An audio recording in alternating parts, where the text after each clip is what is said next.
নমস্কাৰ বন্ধুসকল। মই আজি শ্বৰ্টটো বনাইছোঁ এটা কাৰণতে যে আপোনালোকৰ যদি এনেকুৱা ধৰণৰ ট্ৰাইপড নাই, তেনেকুৱা ধৰণৰ ট্ৰাইপড কি বুলি কোৱা যায়, এইটোৰ বিষয়ত মই এটা ধুনীয়া ভিডিঅ' আনিম, লং ভিডিঅ'।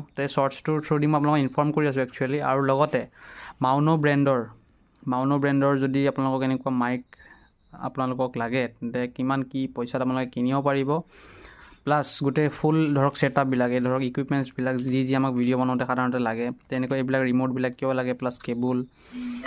বহুতৰ মনত, মই স্পেচিয়েলি নিউ ইউটিউবাৰখিনিৰ কাৰণে কৈছোঁ, বা নিউ ইউটিউব ক্ৰিয়েটৰখিনিৰ কাৰণে, যদি কোনোবাই আপোনালোকে ভাবিছে যে এইবিলাক ইকুইপমেণ্টছ কিনি, এইবিলাক বস্তুবিলাক কিনি মই ইউটিউব ষ্টাৰ্ট কৰোঁ বুলি, সঠিক আপুনি চিন্তাটোৱে কৰিছে। এইটোৰ বিষয়ে এটা নেক্সট ভিডিঅ' আনিম। শ্বৰ্টছটো চাই কেনেকুৱা পালে আৰু ইকুইপমেণ্টছখিনিৰ বিষয়ে জানিবলৈ মই ধুনীয়াকৈ এটা প্ৰপাৰ ভিডিঅ' আনিম। ছাবস্ক্ৰাইব কৰক এইটো চেনেল, এইটো শ্বৰ্টছ আপুনি ছাবস্ক্ৰাইব কৰক।